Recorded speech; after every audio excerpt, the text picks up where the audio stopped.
नमस्कार, मराठी अपडेट गुरु या यूट्यूब चॅनलवर मी ओमकार संपूर्ण महाराष्ट्रातील लाडक्या बहिणींचं आपल्या चॅनलवरती हार्दिक स्वागत करतो। लाडक्या बहिणींना खात्रीशीर माहिती देण्याचं काम आपल्या चॅनलवरती केलं जातं। तर सगळ्यात महत्त्वाची आणि मोठी बातमी समोर येते। याच्यामध्ये संपूर्ण महाराष्ट्रामध्ये निवडणुका आता येत्या काही काळामध्ये होणार आहेत। याच पार्श्वभूमीवरती लाडक्या बहिणींसंदर्भात एक महत्त्वाचा निर्णय घेण्यात आलेला आहे। मागील महिन्यामध्ये तुम्ही पाहिलंच असेल की जून महिन्याचा हप्ता ज्यावेळी वितरण झालं त्यावेळी अनेक लाडक्या बहिणींना अपात्र करण्यात आलं होतं आणि आज सोशल मीडियावरती अधिकृत जे न्यूज चॅनल आहे तर या ठिकाणी देखील एक बातमी प्रसिद्ध होत आहे की लाडक्या बहिणींचे डॉक्युमेंट व्हेरिफिकेशन सरकारने तात्पुरतं थांबवलेलं आहे। तर अशा प्रकारची बातमी पुढे येत आहे। त्यामुळे आता मोठा प्रश्न डॉक्युमेंट व्हेरिफिकेशन संदर्भातला निर्माण झालेला आहे। आता ज्या लाडक्या बहिणी अपात्र असून 2.5 लाखांपेक्षा जास्त उत्पन्न आहे, घरामध्ये 4 चाकी वाहन आहे असं असून देखील लाभ घेत असतील यांना देखील आता येणारा हप्ता मिळणारच आहे। कारण का डॉक्युमेंट व्हेरिफिकेशन तुर्तास शासनाने येत्या आगामी काळातील निवडणुका लक्षात घेता हे थांबवलेलं आहे। परंतु आता याच्यामध्ये सगळ्यात महत्त्वाची बाब म्हणजे ज्या मागील जून महिन्याच्या हप्ते वितरणामध्ये ज्या लाडक्या बहिणी राहिल्या होत्या आता यांच्या हप्त्याचं काय या संदर्भात अजून स्पष्टता नाही आहे। तर हा हप्ता कसा मिळवायचा या संदर्भात देखील मोठ्या प्रमाणावर सोशल मीडियावरती व्हिडिओज अपलोड केले जात आहेत, परंतु शासनामार्फत यावर कोणतीच अंमलबजावणी केली जात नाही आहे। वेबसाईटवरती तक्रार नोंदवली किंवा जरी हेल्पलाईन असेल तर तो नॅशनल पोर्टलचा हेल्पलाईन नंबर आहे, तेथे तुम्हाला कोणतीच मदत मिळणार नाही आहे। तर अशाच प्रकारची सद्यस्थिती आहे।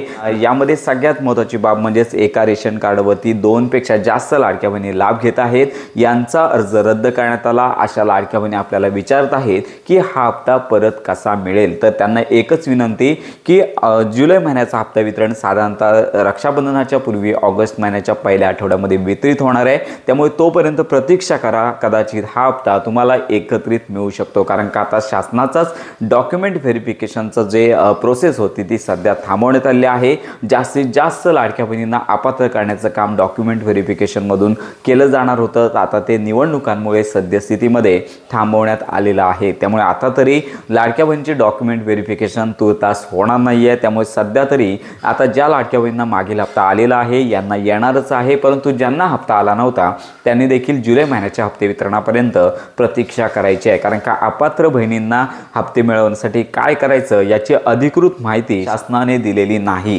त्यामुळे अशा लाडक्या बहिणी व्हॉट्सअप ग्रुप असेल किंवा टेलिग्राम चॅनल असेल यावरती मेसेज करत आहेत। वेबसाईटवरती काही ठराविक लाडक्या बहिणींना या ठिकाणी अपील करता येत आहे। त्याचबरोबर ज्यांनी अंगणवाडी सेविका यांच्याकडे फॉर्म भरले होते यांना मात्र तशी सोय नाही आहे। जवळच्या असणाऱ्या महिला बालविकास समाज कल्याण अंतर्गत जे मंडळ आहे येथे देखील तुम्ही माहिती घेऊ शकता, परंतु या संदर्भात लाडक्या बहिणींना पुरेशी अशी मदत केली जात नाही आहे। तर ज्यांना हप्ता आले नाही आहे त्यांनी जुलै महिन्याचे हप्ते वितरण ज्यावेळी होईल तोपर्यंत प्रतीक्षा करायची आहे आणि संपूर्ण खात्रीशीर माहिती वेळोवेळी आपल्या चॅनलवरती दिली जाणार आहे। तर जुलै महिन्याचे 1500 रुपये साधारणतः ऑगस्ट महिन्याच्या पहिल्या आठवड्यामध्ये येणे अपेक्षित आहे। अजून तारीख जाहीर झाली नाही आहे। अनेक सोशल मीडियाच्या माध्यमातून चुकीच्या तारखा सांगण्यात आलेल्या आहेत आणि अजून कोणत्याच ठिकाणी हप्ते वितरण सुरू झालेलं नाही। तर अशा प्रकारे आजची ही महत्त्वाची माहिती होती। हप्ते वितरण आहे साधारणतः ऑगस्ट महिन्याच्या पहिल्या आठवड्यामध्ये होईल। जुलैच्या एंडिंगपर्यंत GR येईल आणि त्यानंतर हप्ते वितरण केलं जाणार आहे। तर अशा प्रकारे ही महत्त्वाची माहिती इतरांपर्यंत नक्की शेअर करा।